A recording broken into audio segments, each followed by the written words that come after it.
Hi, this is Jim Welsh from macrotides.com. Thanks for tuning in.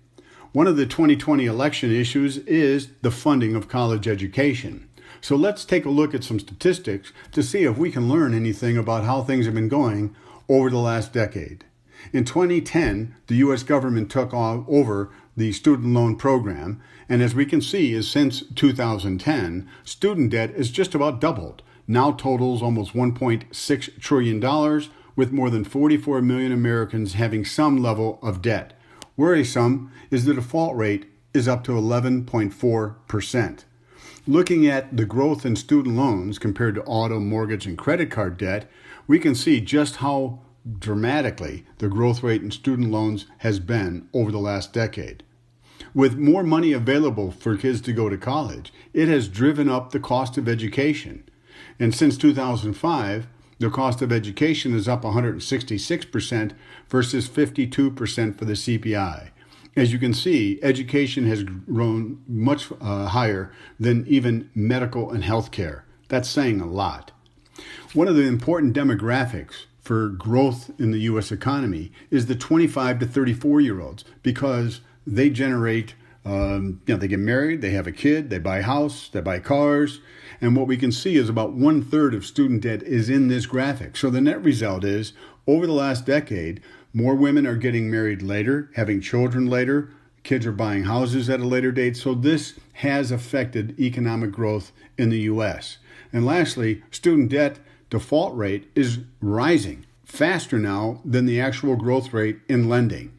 So, have we gotten anything good out of the student loan program?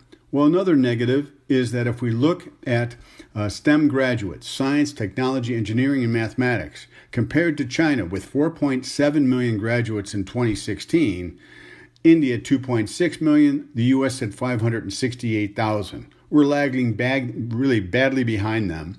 And if we adjust for the fact that their populations are about 4 times the size of the U.S., we're still at about half of the growth rate in STEM graduates in China.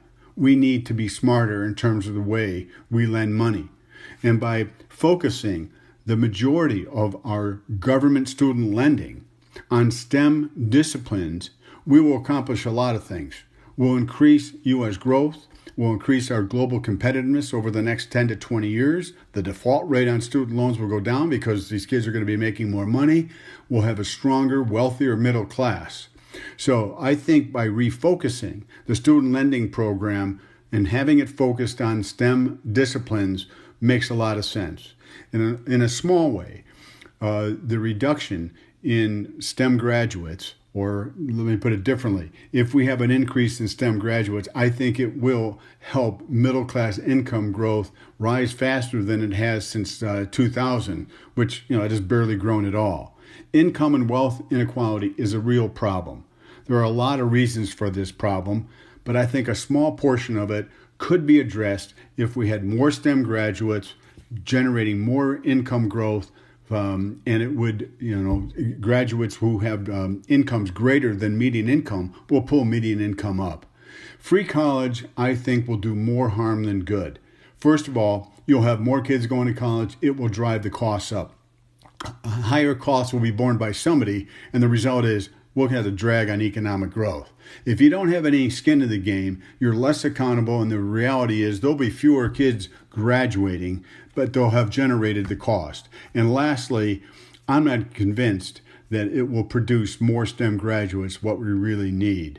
So I think a refocusing of our student lending program could do much good for the U.S. economy over the next 10 to 20 years.